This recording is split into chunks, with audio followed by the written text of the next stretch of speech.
um momento chamado Pastor Flávio, que vai dar início a série de mensagens no livro de Atos. Antes disso, quero ler uma palavra edificante antes da pregação.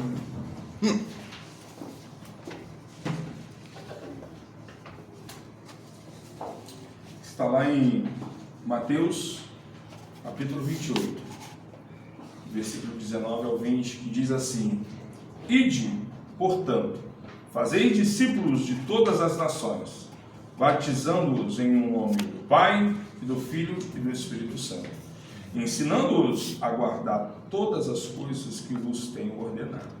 E eis que estou convosco, aleluia, todos os dias, até a consumação do século. Amém.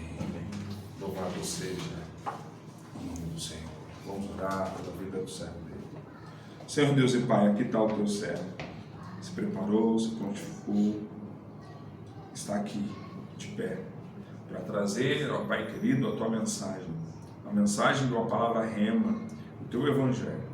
Fala ao nosso coração, Senhor. Diminua, Senhor Jesus Cristo, o teu servo, para que a tua palavra cresça. E que saindo, ó Pai eterno, da boca dele, palavras que sejam palavras, ó Pai querido, que façam divisor entre alma e espírito. E que o Senhor possa, ó Pai querido, fazer assim a tua vontade sobre as nossas vidas nesta manhã. Traga, Senhor Jesus Cristo, alimento, porque nós precisamos de Ti. Mate, Senhor Jesus, a nossa sede nesta manhã. Pois assim, ó Pai, venha ser feita a tua vontade sobre as nossas vidas.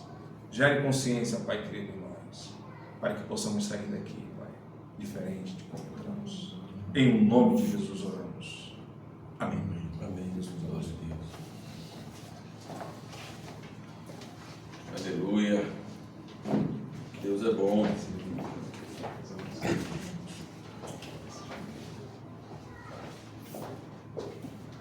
Mais um domingo na presença do Senhor. É muito bom. Hoje nós vamos dar um início no livro de Atos. Aqui na igreja a gente preza por fazer pregações sequenciais, expositivas do texto bíblico, explicando, aplicando o texto bíblico em sequência, para que vocês entendam todo o contexto do livro, para que vocês possam mastigar, deglutir tão bom alimento que o Senhor nos deixou. Antes de começar a falar sobre o texto, queria comentar um pouco com vocês que hoje nós vemos com certa dificuldade, com certa até resiliência assim, de poder olhar e falar o que a igreja tem feito. Muitas vezes nós paramos para pensar e olhamos para determinados cultos, para determinados lugares, e a gente para e olha e pergunta: será que estamos no caminho certo? Será que estamos fazendo o que verdadeiramente o Senhor requer de sua igreja? O Senhor Jesus Cristo constituiu a igreja, a sua noiva, que Ele um dia irá vir buscar, santa, sem mácula. Mas o que a igreja tem feito? O livro de Atos é um livro histórico. É um livro histórico que alguns historiadores e alguns críticos literários, às vezes, quando olham para ele, veem uma beleza literária tão grande assim, na parte histórica, a ponto de que alguns críticos foram ver se todas essas informações de viagens missionárias do ministério de Paulo, críticos que não são crentes, para dar respaldo ou não ao livro, e um deles ficou assustado com a quantidade de fidedignidade e de fidelidade histórica que esse livro apresenta. Visitando cidades como Corinto, como Éfeso, como Jerusalém. E parando para pensar que muitas dessas cidades, todas elas estavam fora dos muros de Jerusalém, e que as pessoas de Jerusalém não conheciam, mas elas são descritas com tamanho detalhe. E esse historiador, ele considera Lucas o primeiro grande historiador da humanidade. Tamanha a fidelidade que ele descreve. Alguns vão entender que o Evangelho de Lucas e Atos são o mesmo livro, por isso que muitas vezes ele era chamado de livro de Lucas Atos. A sequência, Lucas escreve o Evangelho, escreve o livro de Atos, e o interessante é que essa conexão, apesar dos livros não estarem em sequência, tendo ali o Evangelho de João no meio, o livro de Lucas termina da mesma forma que o livro de Atos vai começar. Lucas quis nos dar uma impressão de que o ministério de Cristo ele é contínuo. Nós não podemos pensar que o ministério de Cristo terminou quando ele ascendeu. O ministério de Cristo continua até hoje. E Cristo falou para nós: eu e o Pai trabalhamos até hoje. Isso é muito claro quando a gente vê no livro de Atos. Mas por que eu estou falando isso? Porque o livro de Atos é um relato histórico de como a igreja surgiu, de como a igreja se comportava e de como a igreja cultuava o Senhor. Hoje nós temos um problema muito sério com as nossas cabeças. Algumas doutrinas estranhas que têm aparecido, inclusive na filosofia, na política, têm tentado tirar a nossa coluna da história. Por que eu chamo de coluna? Porque a história também é a base de nossas vidas. De onde viemos, quem somos, para onde vamos. A Bíblia tem essas respostas, mas a história da humanidade também tem. E essas filosofias, sejam elas políticas ou não, elas tentam tirar essa parte histórica e reescrever uma nova história. Mas por quê? Porque assim eles conseguem reconstruir da forma que eles querem. E tirar de nós isso. E isso entrou na igreja. Muitas vezes a gente para e pensa: o que está acontecendo? Será que os cultos verdadeiramente estão olhando para Cristo?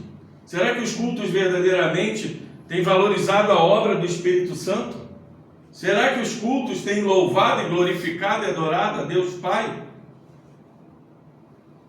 Vamos tentar, nesse livro, desmistificar algumas coisas. É interessante que o livro chama Atos dos Apóstolos. Isso, ele foi descrito porque nós temos aqui a descrição do apostolado de Paulo em detalhes, mas Paulo só é citado a partir do capítulo 7. Até o capítulo 7 ele não é citado.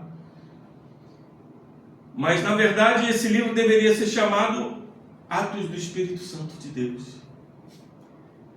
Porque o que nós vemos aqui nesse livro é uma quantidade de atos do Espírito Santo em homens, em mulheres, em lugares, na igreja. Jesus havia prometido de forma profunda e intensa, no discurso do cenáculo, registrado ali no Evangelho de João, ele tinha prometido que enviaria o Consolador, enviaria aquele que falaria em seu nome. E esse livro é dedicado a Teófilo.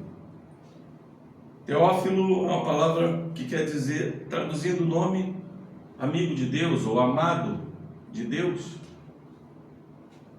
Qualquer que seja a tradução desse nome, não tem a ver com o propósito do livro. Teófilo talvez fosse um homem abastado daquele primeiro século cristão. Alguns historiadores vão dizer que provavelmente ele ajudou nessa confecção dos livros, forneceu material para que isso fosse feito. Mas o que eu quero falar hoje com vocês não é sobre isso. E nós vamos abrir nossas Bíblias no livro de Atos, capítulo 1, a partir do verso 1 até o verso 11. Assim diz a palavra do Senhor. Escrevi o primeiro livro, ó Teófilo, relatando todas as coisas que Jesus começou a fazer e a ensinar. Até o dia que, depois de haver dado mandamentos por intermédio do Espírito Santo aos apóstolos que escolheram, foi levado às alturas.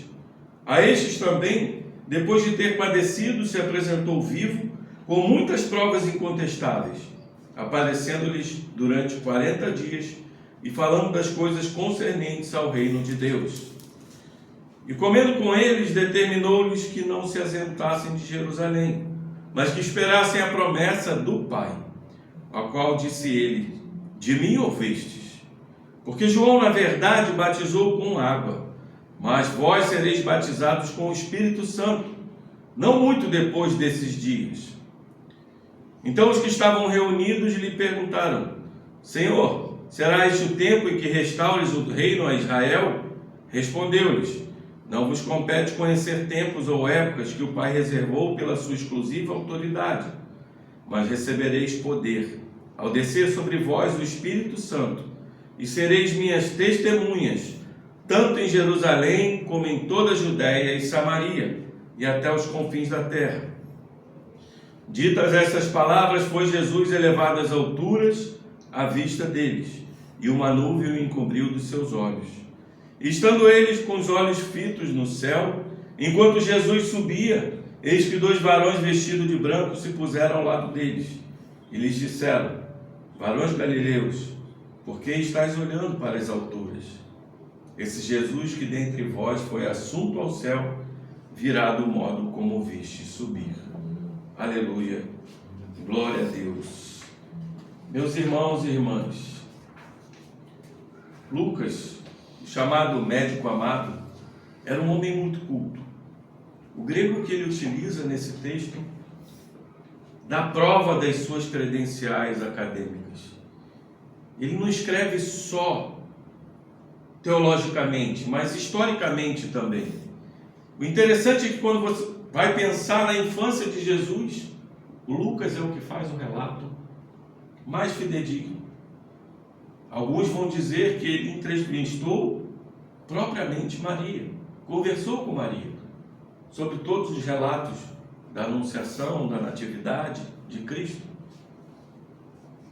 Do ponto de vista da nossa atualidade, do século XXI, nós precisamos de historiadores para tentar entender o primeiro século. Aí nós temos Tácito, Heródoto, Suetônio, Flávio Joséfo, mas nenhum deles consegue dizer com tanta fidelidade como Lucas escreveu. Essa escritura linda, maravilhosa, infalível, inerrante, que nós cremos, ela tem muito mais peso para nos mostrar como era a igreja do primeiro século do que qualquer outro livro, do que qualquer outro relato. Muitas coisas não podemos provar, como Lucas escreve que o anjo Gabriel apareceu a Maria. Mas a maioria dessas coisas, como eu comentei aqui, daquele crítico literário chamado William Ramsay, que ele começa a pesquisar e começa a ver a fidelidade desse livro. Então estamos diante de um livro que nos mostra de onde viemos. Por que estamos aqui hoje na igreja? E quando a gente olha para o texto, no verso 1, já começa dizendo que ele relata todas as coisas que Jesus começou a fazer e a ensinar. Na verdade, isso quer dizer muito mais para a gente do que a gente possa imaginar. Porque as obras de Jesus dão respaldo ao seu ensino. E o seu ensino é justificado pelas obras que ele fez. Jesus não era um homem só de falar, ou não era um homem só de fazer. Jesus começou a fazer e ensinar. E o que ele fazia, muitas vezes ele ensinava. E o que ele ensinava, muitas vezes ele fazia. E isso já começa a nos mostrar, se nós estamos falando de um relato da igreja, dos atos do Espírito Santo, nós temos que entender que se estão escritas essas palavras, são para que sejam feitas. E ele continua dizendo, até o dia em que, depois de haver dado mandamentos por intermédio do Espírito Santo aos apóstolos que escolhera, foi elevado às alturas. Preste atenção, a gente falou do ministério de Cristo. Cristo teve seu ministério terreno, em que ele nasceu, viveu, crucificado, morreu e ascendeu em glória. Essa é a parte do ministério terreno. E aqui Lucas vai dizer que ele, por intermédio dos mandamentos dados através do Espírito Santo aos apóstolos que ele escolheu. Quando a gente está falando aqui de apóstolos, é bom que fique bem claro que para ser apóstolo tinha algumas coisas. Os apóstolos eram, na verdade, homens escolhidos e enviados por Deus, enviados pelo próprio Jesus Cristo. A palavra apóstolo em grego quer dizer enviado. E eles todos tinham que ter visto os atos de Cristo, tinham que ter andado com Cristo todo o momento. Tanto que na eleição do 13º apóstolo, Matias, esse era o principal fato. Ele precisava ter andado com Cristo desde o princípio do seu ministério. Então, ser apóstolo é isso. Não é eu pegar um cargo e dizer eu sou apóstolo.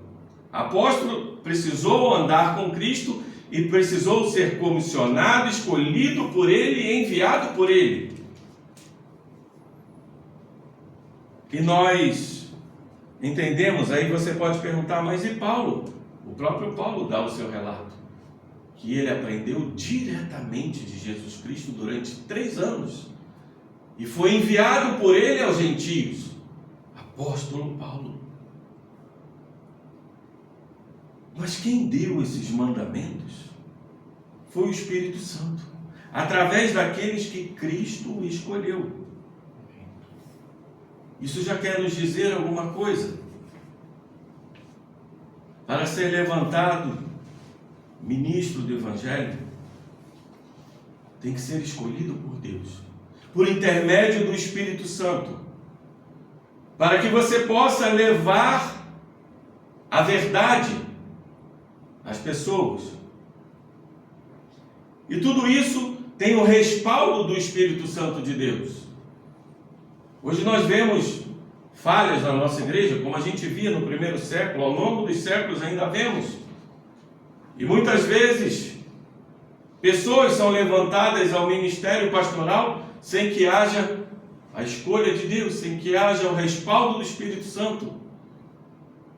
E aí nós vemos a quantidade de heresias, de erros em que as pessoas se colocam. Eu costumo brincar com o pastor Gerson que a história é cíclica. Se a gente olha para a igreja, a gente vê os mesmos erros desde o primeiro século. Mas por que esses erros acontecem? Porque as pessoas não se prendem mais à história. As pessoas se prendem à experiência. Eu tenho experiência com Deus. Mas esquecem do que foi feito lá atrás. Tem pessoas que dizem assim: eu não quero saber de teologia, eu quero saber só da Bíblia. E a minha resposta para essas pessoas é: esse livro foi constituído debaixo de muito estudo. Como os livros que estão aqui foram escolhidos? Em concílios, onde onde eles sentaram, estudaram, discutiram, fizeram teologia. Você não quer saber de teologia, mas bebe de teologia todo dia. Conhecer Deus, estudar Deus, conhecer a igreja é o caminho. E olha que interessante, no verso 3 diz assim: a estes também, depois de ter padecido, se apresentou vivo com muitas provas incontestáveis, aparecendo-lhes durante 40 dias e falando das coisas concernentes ao reino de Deus. Meus irmãos, esse é um dos versículos mais importantes, porque a Bíblia vai nos dizer que a ressurreição de Cristo, a vinda de Cristo para Jerusalém, ela foi vista por mais de 500 pessoas.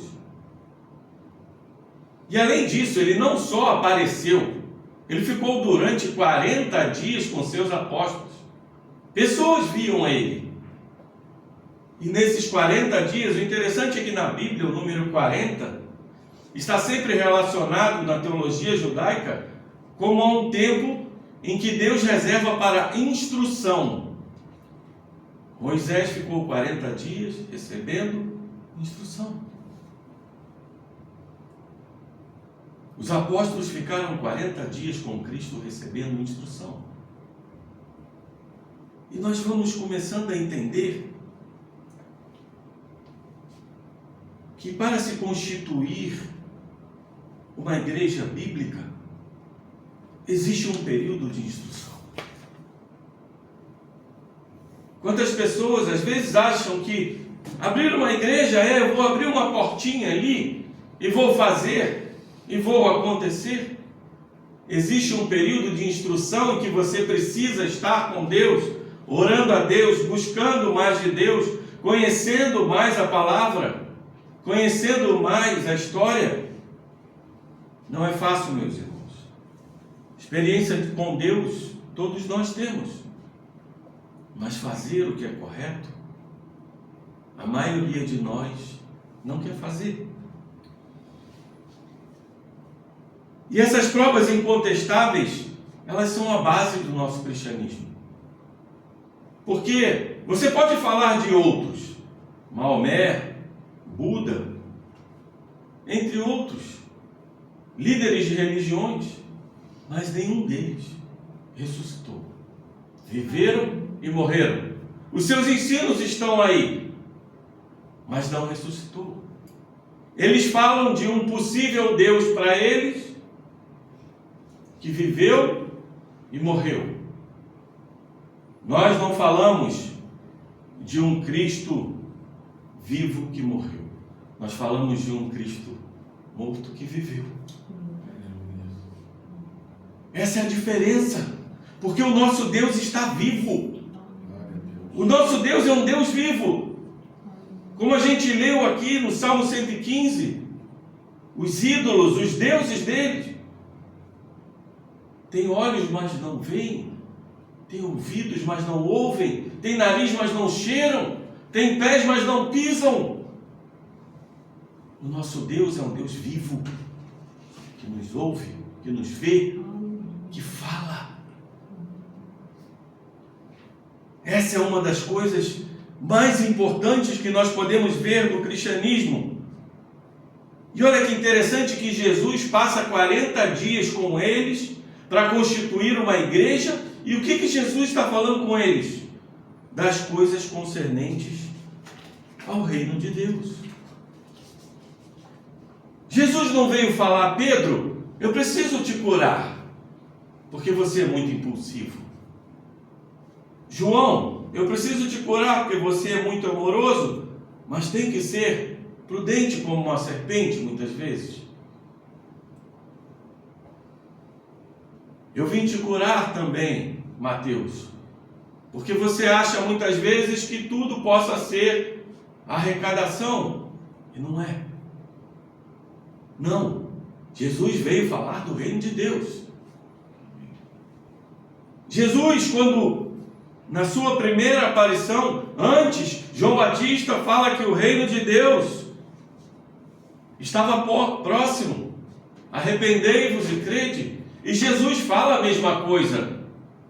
Se eu expulso os demônios com o dedo de Deus, é porque o reino já se faz presente. Nós temos que entender e parar de ter essa ideia de que o reino de Deus é algo futuro. Não, o reino de Deus é presente. O rei já esteve aqui. O rei esteve conosco, a sua presença nos ensinando, falando com seus apóstolos, trazendo todo esse ensino. E hoje ainda, por graça e misericórdia, ele fala conosco. O rei se faz presente. O reino não é futuro, o reino é hoje. E por que isso é importante? Porque quantas vezes algumas pessoas na igreja só focam no céu e outros só querem focar na terra. Mas a cabeça do cristão tem que ser um equilíbrio.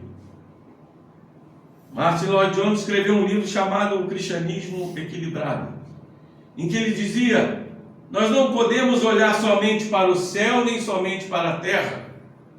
Nós cristãos temos a esperança, que não é vã, de que iremos ao céu sim. Mas o reino de Deus já está estabelecido aqui na terra também. Então nós olhamos para o céu, mas também olhando para frente, porque a igreja tem que progredir. Nós não podemos ficar parados olhando somente para o alto. Nós temos que nos mexer para continuar fazendo a obra de Deus, sendo embaixadores do reino de Deus, como Billy Graham falava.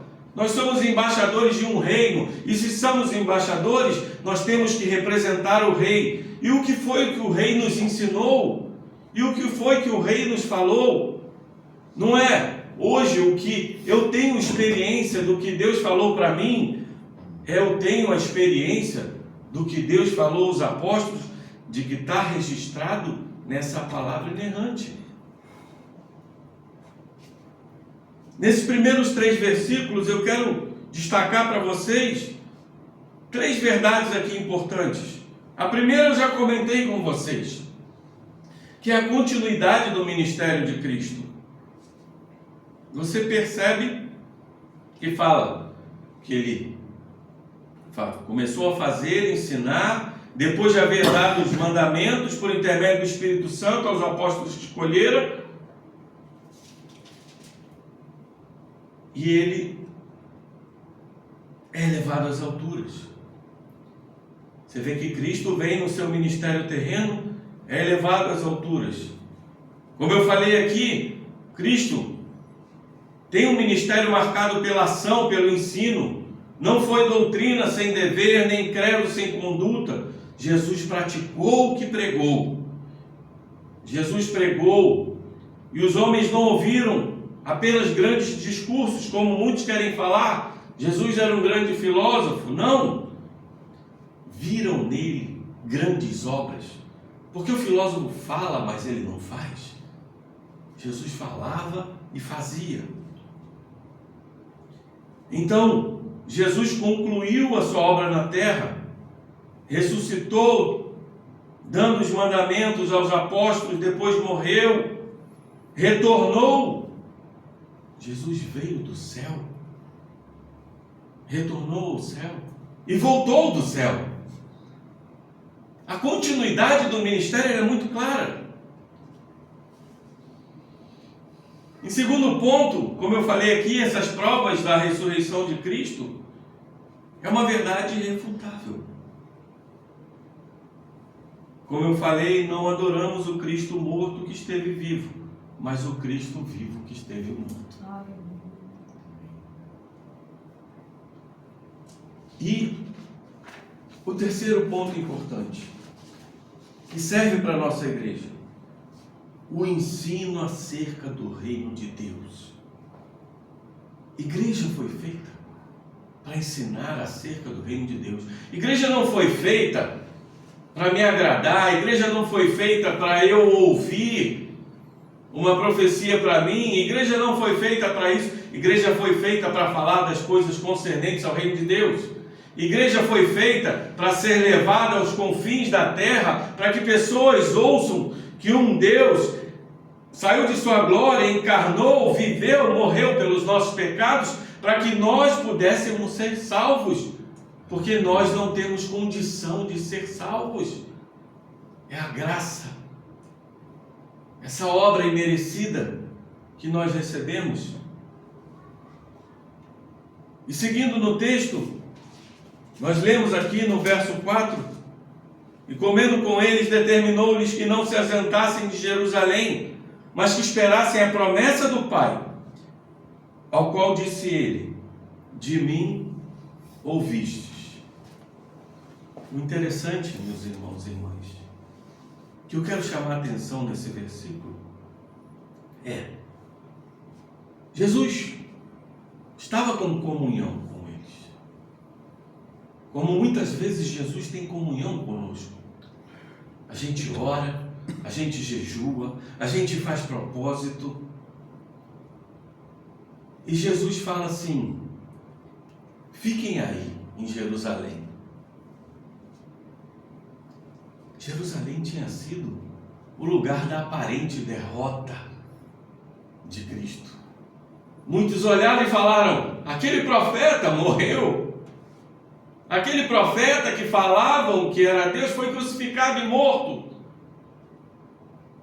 E ele fala para os apóstolos: fiquem em Jerusalém. Meus irmãos, muitas vezes o lugar da nossa aparente derrota é o lugar da nossa vitória. Tudo é questão do tempo de Deus. E Jesus fala: esperem a promessa do Pai, porque de mim ouvistes. Esse é um segundo ensino aqui nesse versículo, que muitas vezes o ficar e ouvir vem antes de receber.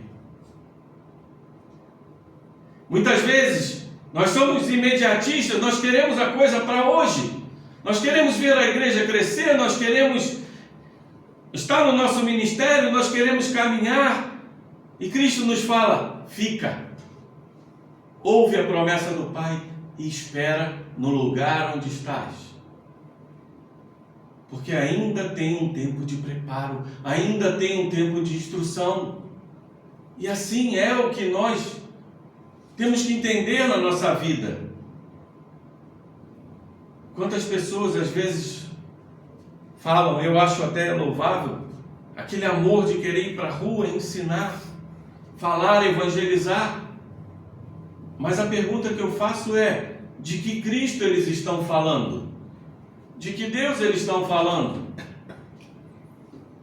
Muitas vezes chega para uma pessoa e fala assim: olha, eu quero te apresentar a Cristo. E a pessoa diz: mas por quê? Porque Ele vai melhorar a sua vida? E a pessoa responde: mas a minha vida já é boa. Acabou o seu evangelismo. Quem é o Cristo para você? Existe um tempo em que você tem que ficar, esperar a promessa do Pai, ser instruído para receber o poder do Espírito Santo. E essa promessa de Cristo que muitos de nós ouvimos, aqui Lucas vai continuar dizendo: porque João, na verdade, João Batista, batizou com água, mas vós sereis batizados com o Espírito Santo, não muito depois desses dias. Esse versículo causa muita confusão na igreja. Mas para que você faça uma interpretação correta desse versículo, alguns vão dizer que o batismo com o Espírito Santo é um evento totalmente separado da conversão, em que você recebe um outro revestimento. Outros vão dizer que o batismo com o Espírito Santo já acontece na conversão. Mas eu vou dizer para vocês que se você olhar para o versículo 3, Jesus ficou com eles, instruindo, falando das coisas concernentes ao reino de Deus. Então o batismo com o Espírito Santo aqui nada mais é que um revestimento, um poder que Deus deu à igreja para falar das coisas concernentes ao reino de Deus. Muitas vezes nós achamos que o batismo com o Espírito Santo é para a gente falar em línguas estranhas, ou para a gente profetizar, ou para a gente ser um sacerdote. Não. O batismo com o Espírito Santo, justificado pelo texto, é para a gente falar das coisas concernentes ao reino de Deus. Nós somos revestidos de poder para que a gente fale do reino de Deus. Essa é a missão da igreja. A missão da igreja não é o pastor Flávio profetizar para uma pessoa. A missão da igreja não é o irmão Zé Carlos falar em línguas estranhas. A missão da igreja não é essa. A missão da igreja é nós falarmos de Cristo, é apresentarmos o Cristo pela unção do Espírito Santo. Quem é o Espírito Santo? Quando você vai pegar e vai ler aquele credo que foi colocado ali das verdades bíblicas, constituído nos primeiros 5 séculos, o credo dos apóstolos vai dizer, se você pega, falando aqui para vocês, creio em Deus Pai Todo-Poderoso, Criador do céu e da terra, em seu único Filho Jesus Cristo, nosso Senhor, que foi concebido pelo Espírito, nasceu da Virgem Maria, padeceu sob Pôncio Pilatos, foi crucificado, morto e sepultado, desceu ao Hades, ressuscitou o 3º dia, subiu ao céu e está sentado à direita de Deus Pai Todo-Poderoso, de onde há de vir a julgar os vivos e os mortos. Creio no Espírito Santo e mais nada. Você percebeu que a igreja fala de Deus Pai e seus atributos, a igreja fala de Jesus Cristo e seus atributos, mas do Espírito Santo só fala, creio no Espírito Santo. A igreja, no princípio, não escrevia muito sobre o Espírito Santo. Nós temos o primeiro grande livro ali no século XVIII, depois no século XX, Abraham Kuyper vai escrever uma teologia sobre o Espírito Santo, em que foi feito um estudo detalhado. Muitos vão dizer que o Espírito Santo é a experiência com Deus. Mas como eu falei, esse livro aqui são os atos do Espírito Santo. Aqui tem uma grande teologia sobre o Espírito Santo. E o que o Espírito Santo verdadeiramente é? J.I. Packer, um dos grandes teólogos do século XX, vai dizer que o ministério do Espírito Santo é o ministério do holofote. E às vezes a gente não entende o que ele quer falar. Você já parou para ver que muitas cidades, às vezes à noite, você olha para o prédio está todo iluminado, e fica às vezes passando imagem num prédio, ou o prédio está iluminado. Mas você olha, cadê o holofote? Você não vê. Às vezes ele está escondido no meio de um canteiro, no meio de umas plantas, e ele está iluminando o prédio. O que J.I. Packer está querendo dizer para nós? O Espírito Santo nos faz olhar para Jesus Cristo. Ele não aparece, mas ele nos faz olhar para Cristo. Essa é a função principal do Espírito Santo.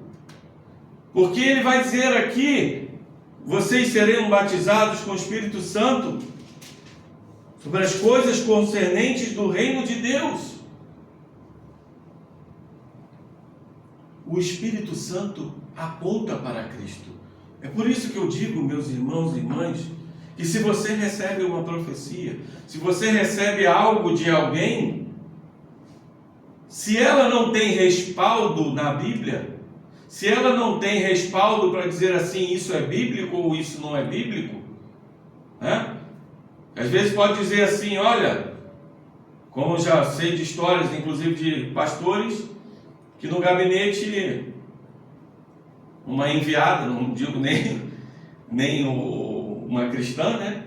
Mas uma pessoa da igreja dizendo para o pastor que era casado, que Deus tinha falado com ela que ela ainda ia ser casada com ele.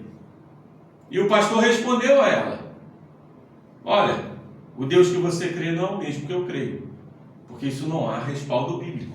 Deus desfazer um casamento para colocar um outro casamento. E o Espírito Santo, ele tem essa função.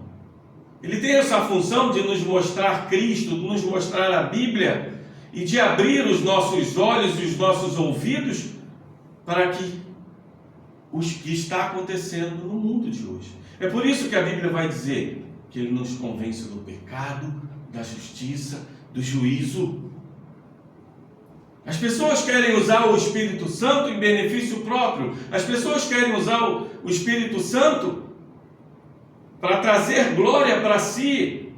Mas o Espírito Santo, ele está aqui na terra para trazer glória somente para um, que é Jesus Cristo.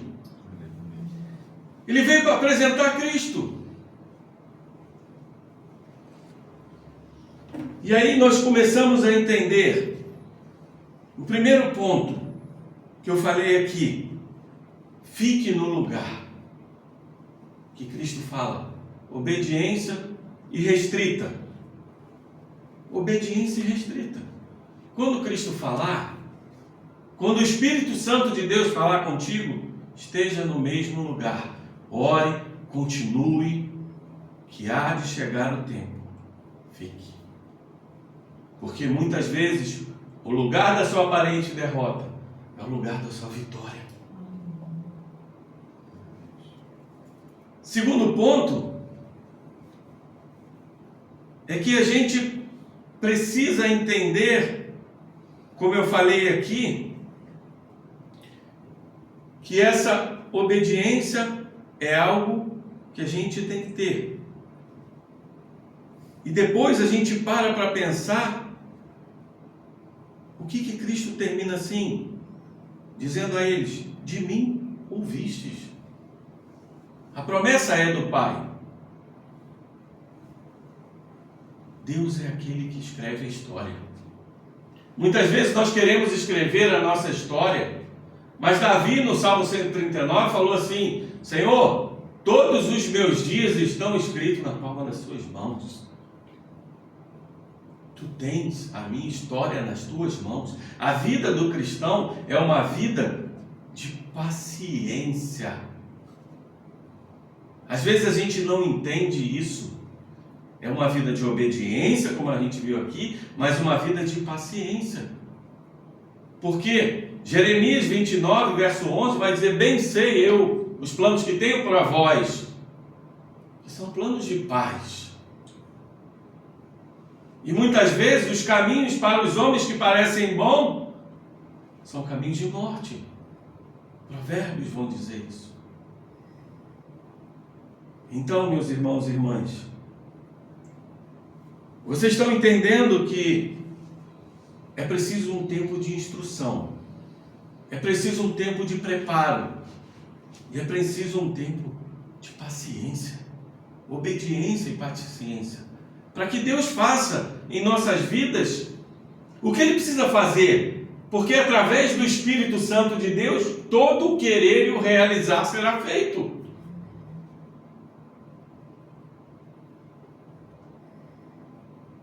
E a gente para e começa a entender algumas coisas aqui, quando dá sequência no texto, como nós não entendemos o que Cristo fala. É uma doutrina muito elevada para a gente. É uma doutrina muito do céu. Porque o verso 6 vai dizer assim: então os que estavam reunidos lhe perguntaram: Senhor, será este o tempo em que restaures o reino a Israel? E Jesus respondeu-lhes: não vos compete conhecer tempos ou épocas que o Pai reservou pela sua exclusiva autoridade. Os discípulos, os apóstolos, estavam com a cabeça na terra. A natureza do reino, para eles, era uma natureza terrena.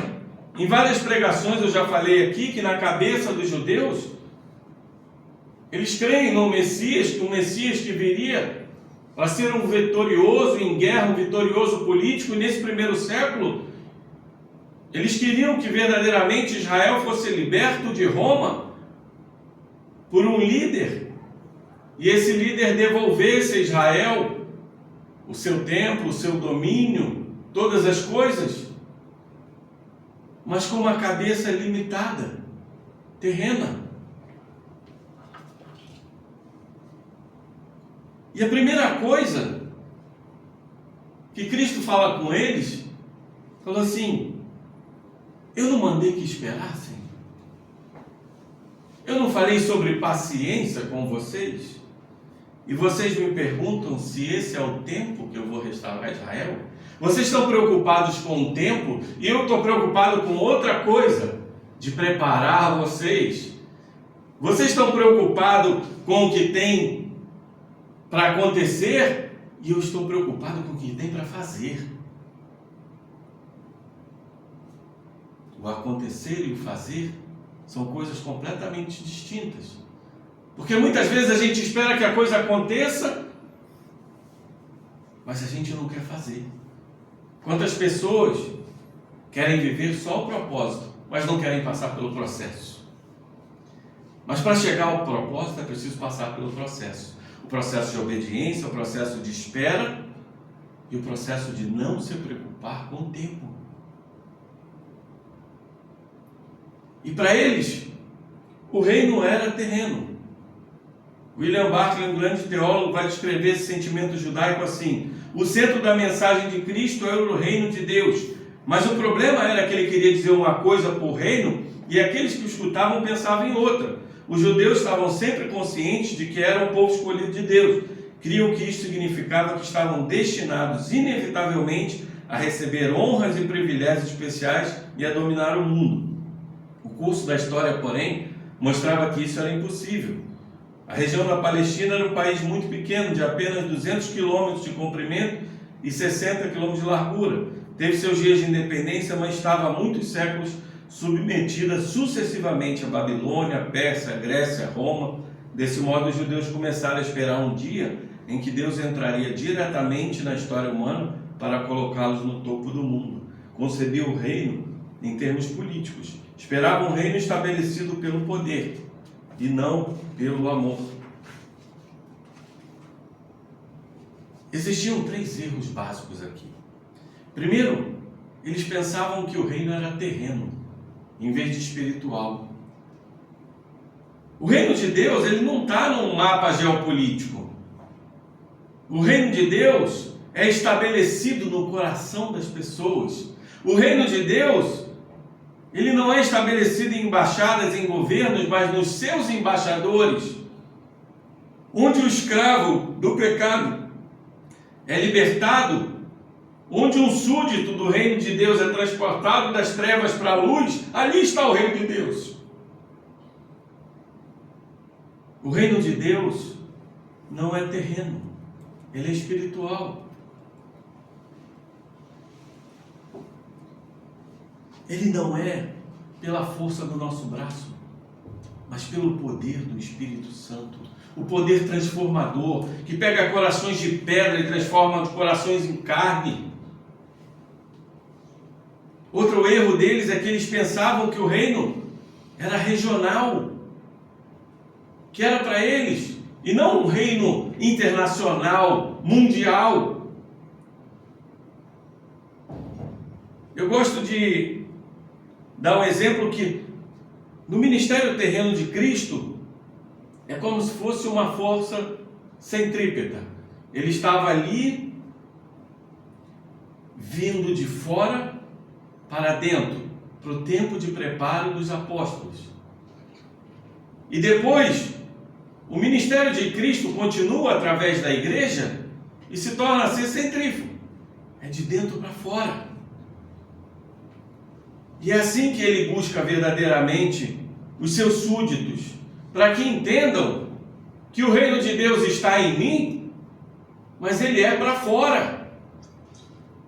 Ele não é só para dentro, para eu guardar isso para mim. Eu estou no reino de Deus, ótimo, mas eu tenho que colocar isso para fora, porque vai além de muros, vai além de cidades, vai além de países. O reino é para todos. Os apóstolos não deveriam ser testemunhas só na Judéia, mas Judéia, Samaria, que era um povo que eles não gostavam, e para os confins da terra. E o terceiro erro deles é que eles pensavam que o reino era estático, mas o reino é dinâmico, ele é gradual. O reino vai sendo constituído ao longo das eras, das épocas, dos tempos. E Cristo vai buscando as suas ovelhas, onde quer que estejam, onde quer que Ele possa buscar, que é em todo lugar. Eles estavam presos num pensamento humano, como muitas vezes nós estamos. E o pensamento de Deus, é por isso que a Bíblia vai dizer, e Deus pode fazer infinitamente mais do que pensamos. Porque muitas vezes a gente se torna incrédulo. A gente acha que é só esse mundinho aqui, e o que Deus quer para nós é algo muito maior. Às vezes a gente está seguindo por um caminho, e Ele fala: filho, filha, eu tenho algo tão melhor para você. E você está buscando algo tão pequeno.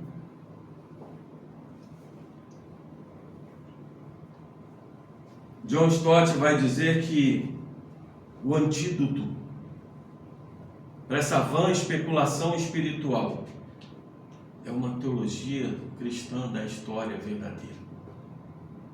É quando a gente para e pensa assim: primeiro, Jesus voltou ao céu, Ele ascendeu.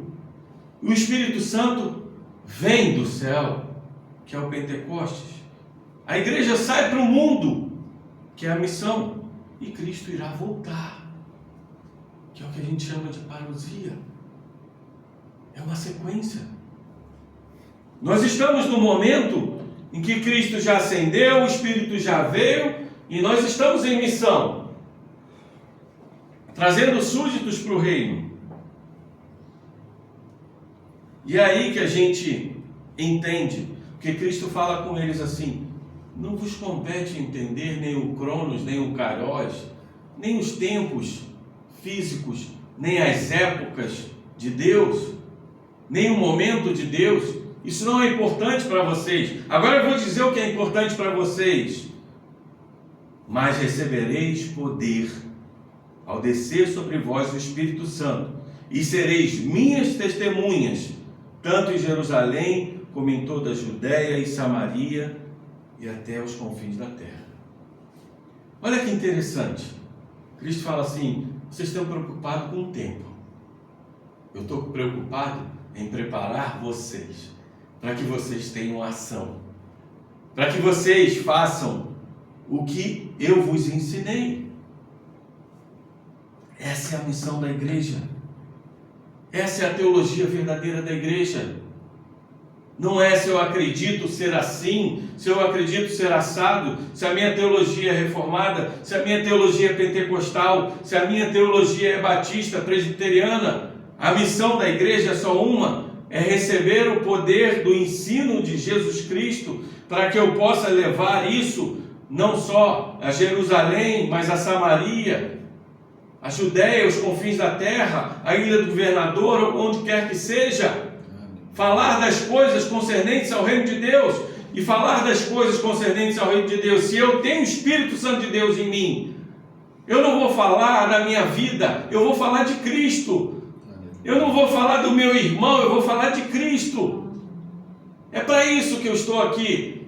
O Espírito Santo é o holofote que ilumina Cristo, e nós temos que ser reflexos da glória de Deus. Quando o Espírito Santo, Paulo vai dizer em 2 Coríntios 3, verso 18, que nós somos transformados de glória em glória, para refletir a imagem de Deus. Nós somos espelho. Nós não temos luz em nós. A luz vem de Deus. E como eu consigo essa luz? Através do Espírito Santo. E o que o Espírito Santo tem que fazer em mim? Me dar esse anseio de falar de Cristo. Me dar esse anseio de falar do reino de Deus. Me dar esse anseio de dizer assim: Senhor, eu preciso falar mais de Ti. Eu preciso conhecer mais a Ti. Eu não busco outras coisas além disso. E Cristo continua. E o texto continua: ditas estas palavras, foi Jesus elevado às alturas, à vista deles, e uma nuvem o encobriu dos seus olhos. Essa mesma nuvem é aquela nuvem que Daniel vai falar no capítulo 9, que o Filho do Homem viria em glória. E nós entendemos que o Filho de Deus, o verdadeiro Deus encarnado, ressuscitou, esteve novamente entre nós e ascendeu na mesma nuvem, que um dia ele há de vir com santos anjos, hostes angelicais, para buscar a sua igreja, santa, sem mácula, justificada por ele, uma noiva justificada pelo noivo, em que o Espírito Santo, que ele trouxe e enviou ao mundo,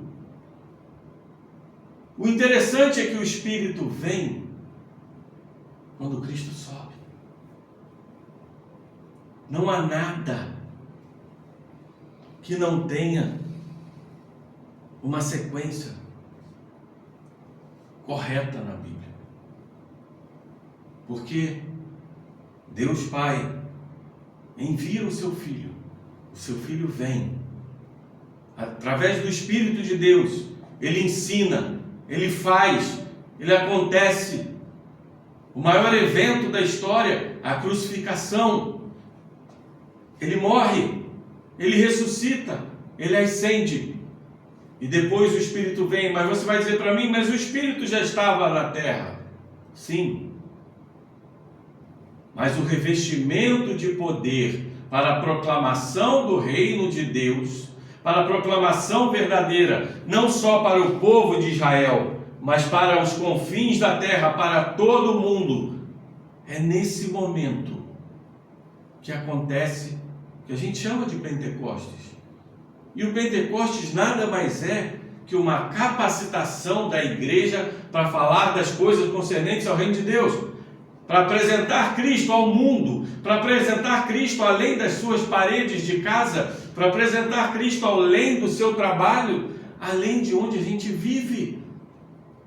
Foi para isso que o Espírito nos revestiu de poder. Como eu falei aqui, não foi para eu profetizar, não foi para eu falar em línguas, mas foi para eu apresentar Cristo. Se tem algo que o Espírito Santo tem em nosso coração, se nós temos alegria, é porque toda boa dádiva vem de Deus, vem através do Espírito. Mas eu tenho certeza também que o Espírito geme quando olha aí para fora, vê tanta gente perdida, tanta gente buscando caminhos errados, tantas pessoas se suicidando, tantos jovens deprimidos. A dor do Espírito Santo de Deus tem que ser a nossa dor.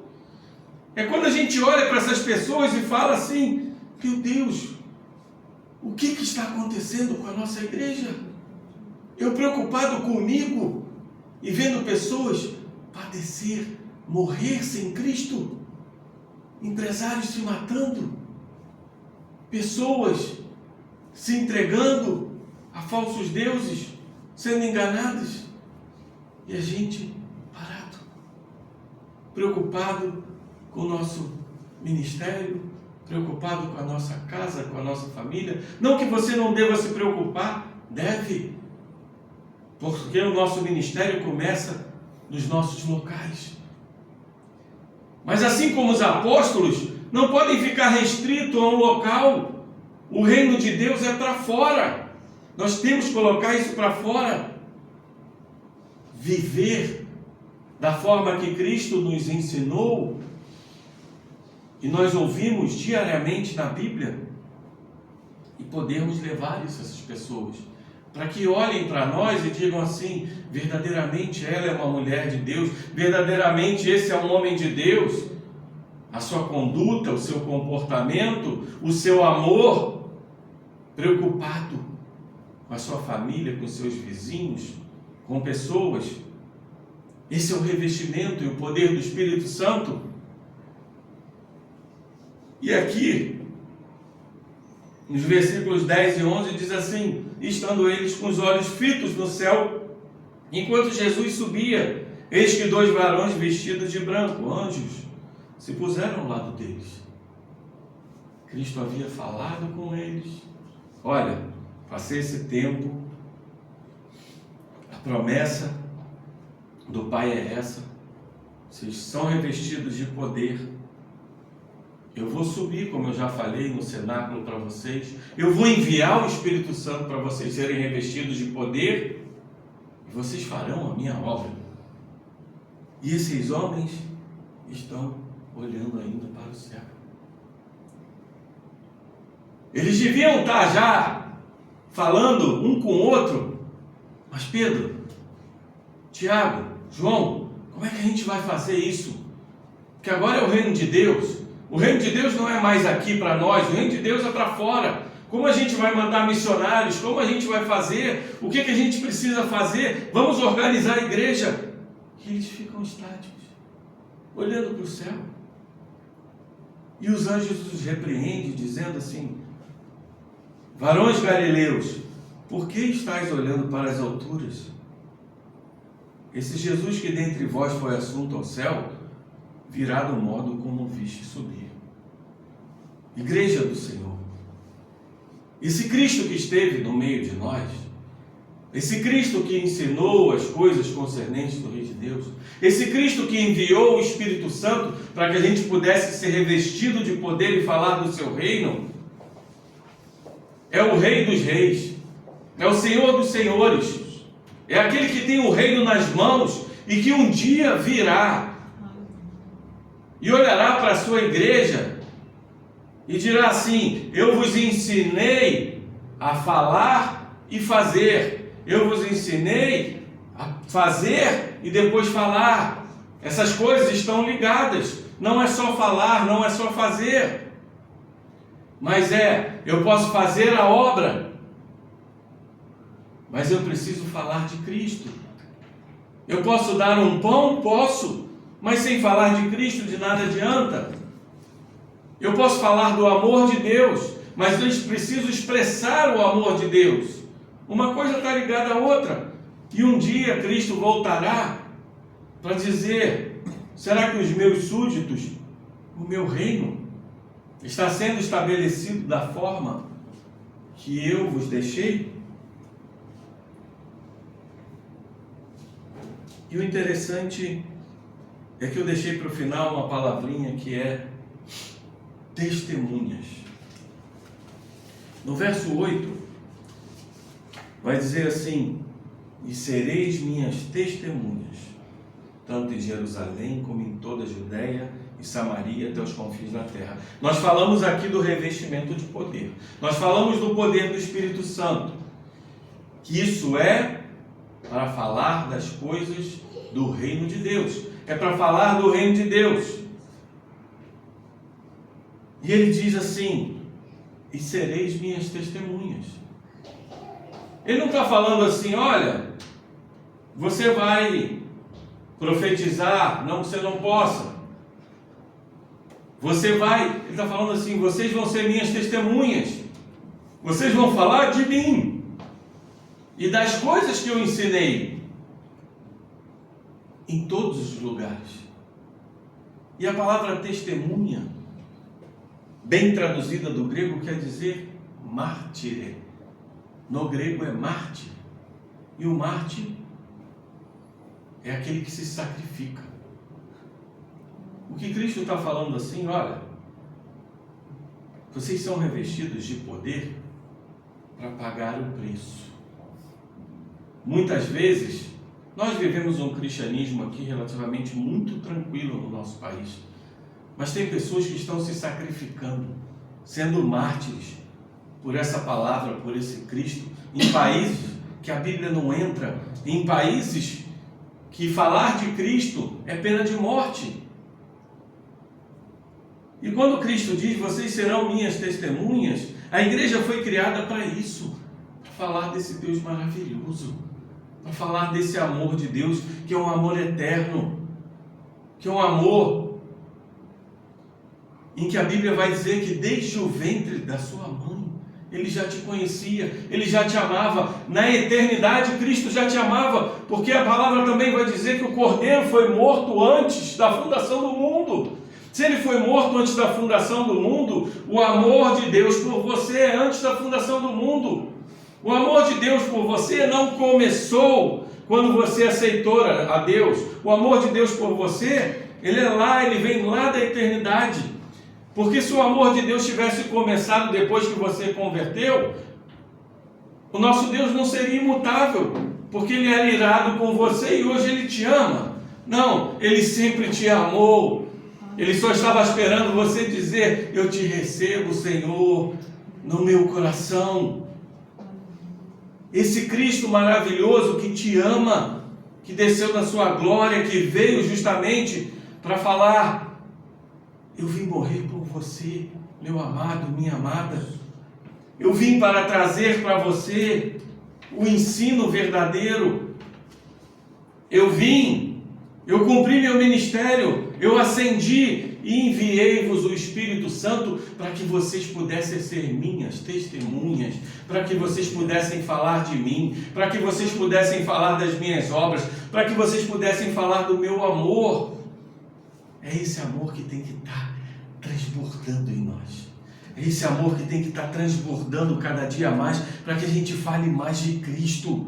A igreja está muito preocupada com coisas pequenas, assim como os apóstolos estavam preocupados com um reino tão minúsculo, terreno. Nós estamos preocupados com o reino de Deus limitado às nossas vidas. O reino de Deus é muito mais do que isso. O reino de Deus é esse amor que nos constrange e que faz com que a gente tenha vontade de transbordar.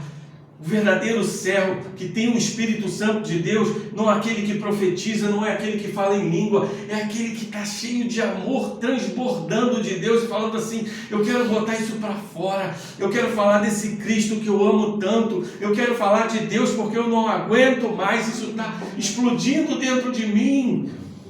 Esse é o propósito da igreja, esse é o propósito do reino de Deus. Esse reino que está aqui está em curso. Cristo já veio, já estabeleceu, Ele tem um reino em suas mãos. Satanás não tem poder sobre esse reino. Satanás tenta atrapalhar os planos de Deus, mas Cristo tem o poder de fazer todas as coisas que Ele quer. Satanás só faz o que Deus permite, só faz o que Cristo... Porque Ele mesmo disse que o inferno não prevaleceria contra a igreja dele. E a igreja dele foi feita para falar dele, para buscar Ele, para amar a Ele, para transbordar nesse amor e um dia dizer assim, como o apóstolo Paulo, Senhor, combati o bom combate. E combater o bom combate é falar de Cristo o tempo todo, que foi o que Paulo fez. É buscar o Senhor. Não são coisas pequenas, não são discussões teológicas, não é esse mundinho. É muito mais do que isso. Não é só sua oração, não é só o seu estudo, é Cristo em essência. É aquele que é tudo, é aquele que dá sentido a tudo, é aquele que faz você amar o seu esposo e a sua esposa, é aquele que faz você amar os seus filhos, faz você amar o próximo, faz você amar o seu trabalho e todas as coisas nesse mundo, porque quando o seu coração está cheio de Deus, você vai transbordar é Deus. Por isso que Cristo falou, a boca fala do que o coração está cheio. E nós temos que ansiar pelo nosso coração estar cheio de Cristo, falar mais desse amor, falar mais dessa salvação. O propósito da igreja é somente um, falar da salvação de Deus através de Cristo Jesus. Que nós somos pecadores, que nós não merecemos o céu, que nós erramos todos os dias e que nós precisamos de um homem que cumpra a justiça de Deus. E só para cumprir a justiça de Deus precisava ser Deus. Jesus Cristo é o nosso Deus, homem, aquele que veio para salvar homens, mas cumpriu toda a justiça de Deus para dizer para o Pai: Pai, está entregue, eu paguei tudo por eles. Eles são salvos porque a obra da cruz está completa, está consumada. Esse é o recado para a igreja. Essa é a essência da igreja.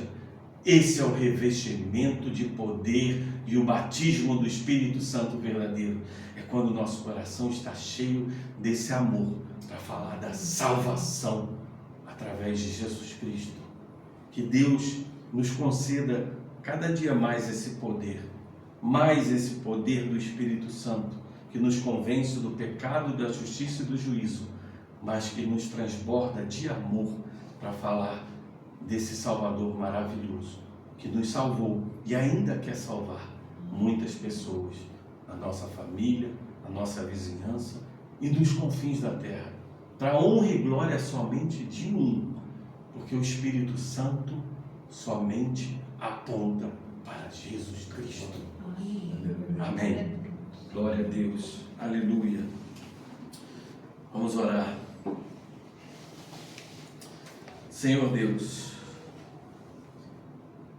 quão pequenos nós somos,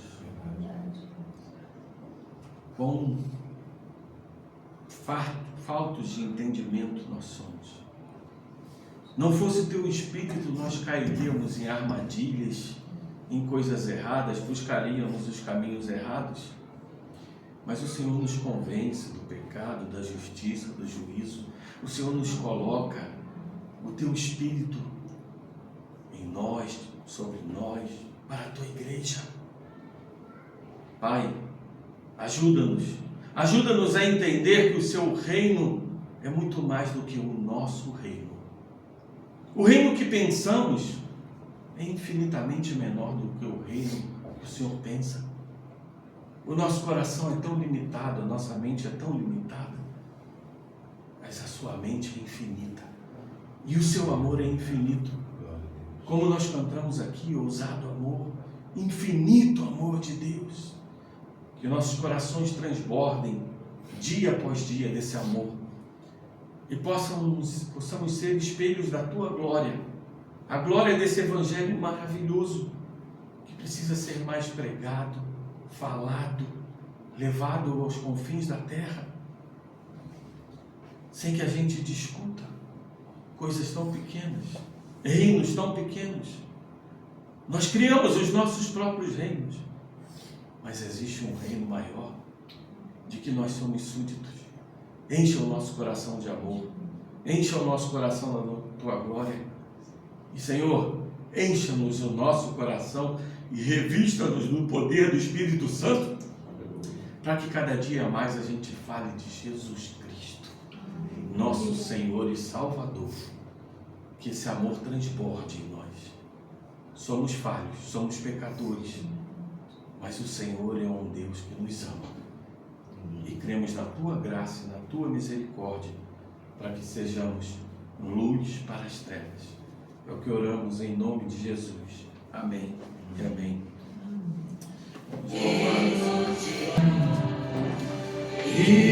Louvado seja Deus. Que a graça do nosso Senhor Jesus Cristo, o amor de Deus o Pai e a comunhão do Espírito Santo possa estar não só na sua casa, na sua família, na sua vida, mas em todos os confins da terra. E aqueles que amam a Deus digam amém. Amém. Glória a Deus, aleluia.